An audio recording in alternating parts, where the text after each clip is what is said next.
she asked. "Will you stay if I undress?"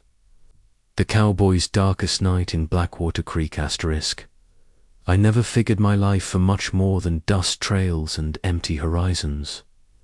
But that evening by Blackwater Creek changed everything. The sun was dipping low, painting the sky in blood-red streaks when the explosion hit. It wasn't just a fire starting slow and natural likener. This was a thunderous boom that shook the ground under my boots, like dynamite ripping through the quiet. I was camped upstream, my horse, Rusty, grazing lazy by the water's edge, when the blast echoed through the valley. Smoke billowed up, thick and black, turning the peaceful creek into a raging inferno. Hell, I'd seen wildfires before, but this smelled like trouble, like someone had lit the fuse on purpose. My gut twisted out here in the Wyoming wilds. Folks didn't mess with fire unless they meant to destroy.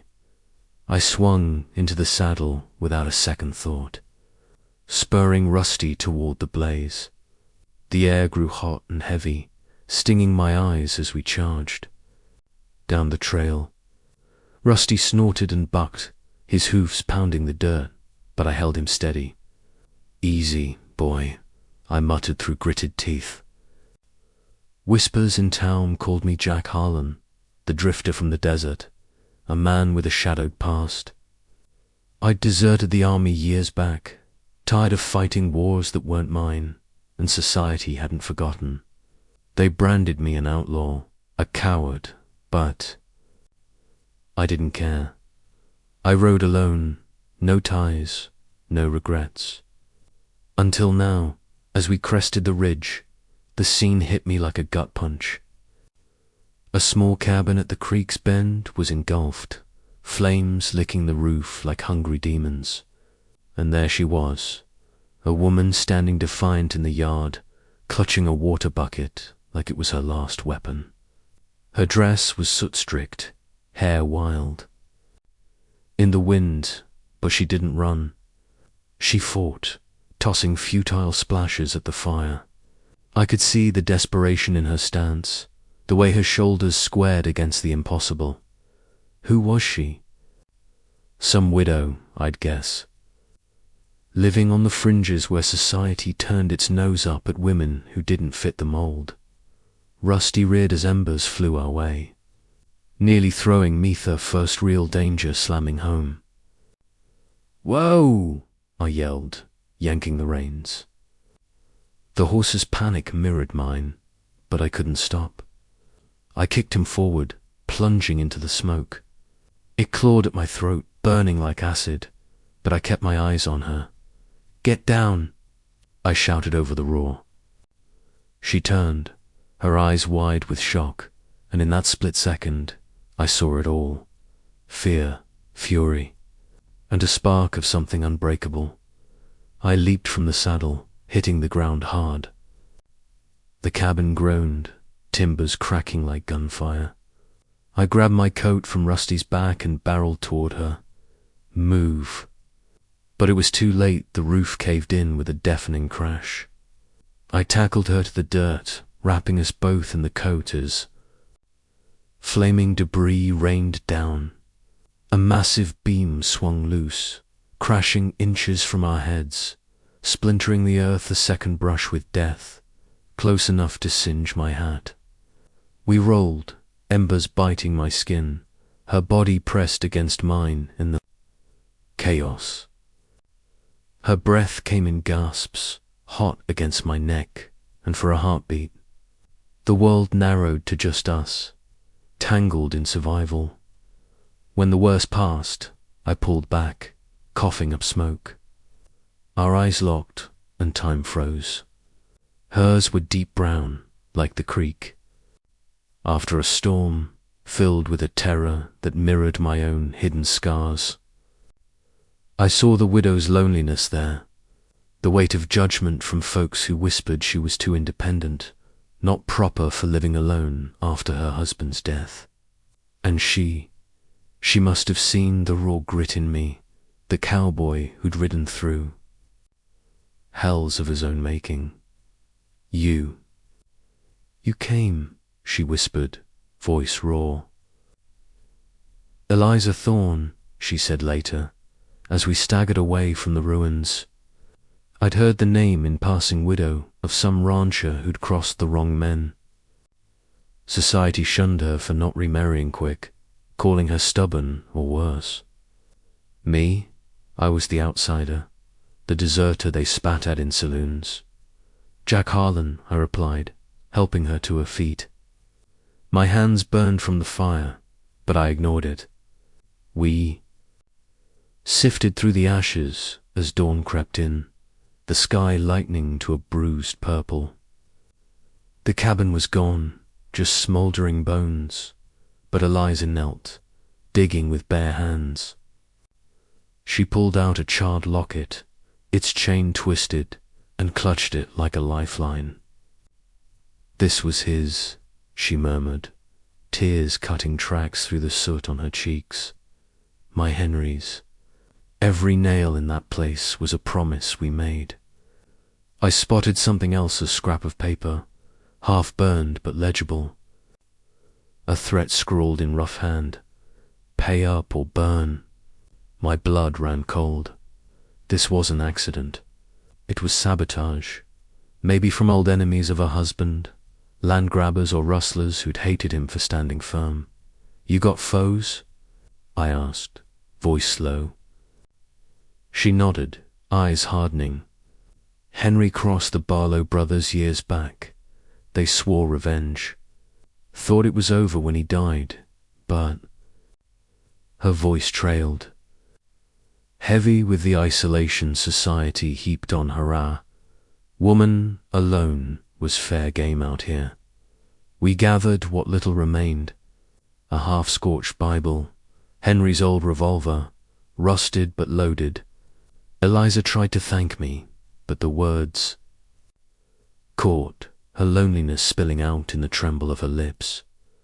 Why risk it for a stranger? She asked. I shrugged, but inside, it stirred something I'd buried deep, the memory of my own abandonment. Left for dead in the desert after deserting. Ain't no one deserves this alone, I said.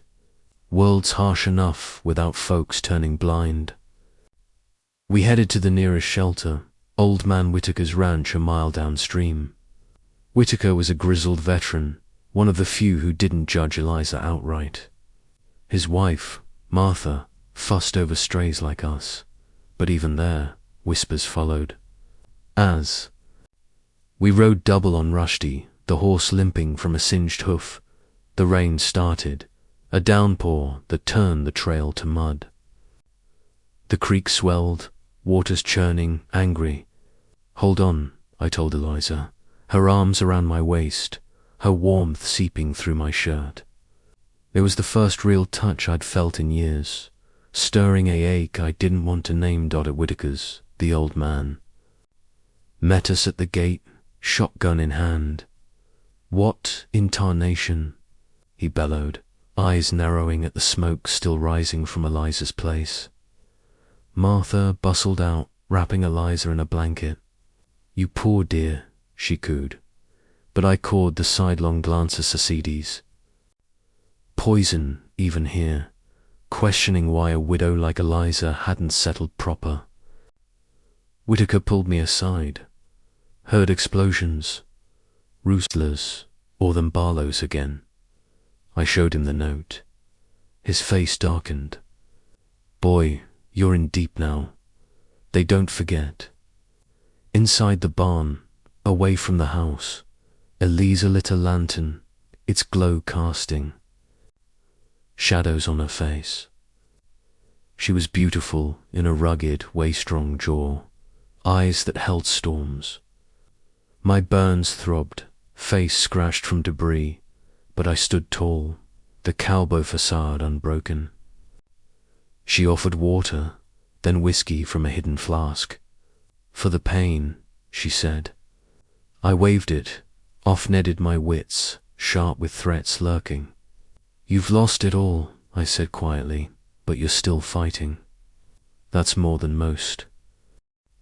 She laughed bitter, a sound like cracking ice. Fighting, or just stubborn. Townfolk say I'm cursed, living alone like this. No man to protect me. Her words hung, laced with the hurt of judgment. I knew that sting deserter, outlaw, unworthy. Society's full of fools, I replied. Strength ain't measured by a ring on your finger. Silence fell, broken only by rain hammering the tin roof. I watched her, the way she fiddled with the locket, grief etching lines on her brow. Henry's been gone for years, she confessed, voice soft. Thought the worst was buried with him, but this fire, it's like digging up ghosts. I nodded, my own phantoms rising battles I'd fled, comrades lost, the label coward dogging my heels. We were both outcasts, pushed to the eddies by a world that demanded conformity. That night, sleep evaded her. I heard her tossing on the hay cart, murmurs of nightmares. I sat by the door, hat low, revolver at my side. Then, a noise boots crunching outside. My hand went to the gun. Stay down, I whispered. The door creaked, and in burst 3 shadows, masked and armed. Barlow's men, no doubt, come to finish the job. Where's the widow? One snarled. I didn't wait. I fired first, the shot echoing. Like thunder, the first gunfight exploding in the dim light. Bullets whizzed, splintering wood. One thug dropped, clutching his leg, but another charged Eliza. She grabbed Henry's old revolver, firing wild but true, grazing his arm. I tackled the third, fists flying in a brutal brawl. His knife slicing my shoulder, the third danger, blood hot and sticky. Whitaker stormed in with his shotgun, blasting the ceiling to scatter them. Get out, we roared. The intruders fled into the storm, but not before one spat, "This ain't over, deserter." Panting, I checked Eliza. You all right? Her eyes shone. With adrenaline, hands shaking but steady. Thanks to you. In that moment, amid the gun smoke, something shifted, a spark of trust, maybe more. Whitaker grumbled, you too stirred a hornet's nest. Barlow's own half the valley, they'll come back. Martha tended my wound, clucking disapproval. Ain't right, a woman like Eliza dragged into this. Society says society can hang, Eliza snapped, fire in her voice. We shared a look, her gratitude, mixing with curiosity about my past. As the storm raged, she stepped closer. Why stay? You could ride off. I met her gaze. Maybe I'm tired of running. Her fingers brushed mine, electric in the dim light, stirring emotions I'd long denied. Loneliness, yearning for connection in this unforgiving land. But danger wasn't done. As dawn neared, the creek's roar grew. Flood, Whitaker yelled from the house. We rushed out. The waters had burst banks, surging toward the barn. Eliza slipped on the mud, tumbling toward the torrent. I dove after her, grabbing her arm as the current pulled the fourth peril, water clawing like a beast. Hold on, I shouted, muscles straining. We clawed back to safety, soaked and breathless, her body against mine again. Hearts pounding in unison. Back inside, drying by the lantern. She whispered, if I bare my soul, strip away this widow's armor society's forced on me, would you see me? Or run from the mess? Her words hung like a challenge, pulling at my guarded heart. I swallowed hard. Depends if you're asking to be saved. or seen. Outside, howls pierced the night wolves, drawn by the chaos. One pack leader lunged at the door, eyes glowing. I burst out, revolver blazing the second gunfight, bullets cutting the dark as I dropped two beasts, their pack scattering. Bloodied but alive, I returned to find Eliza waiting, her eyes soft with unspoken promise. As morning light filtered in, Whitaker's ranch hand, young Billy, rode up with news. Barlows are rallying in town, saying Eliza's land is theirs now. The boy, wide-eyed and eager, idolized cowboys like me. You gonna fight him, Jack? I glanced at Eliza, her resolve mirroring mine. This was no simple fire. It was war, laced with secrets and simmering attraction. We rode out together, her on a borrowed horse, the locket around her neck glinting. But as we hit the trail, shots rang out a bush.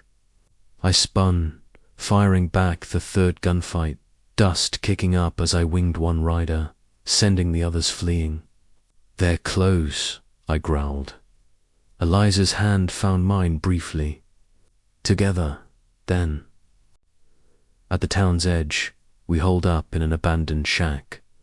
There, under flickering candlelight, she opened up more.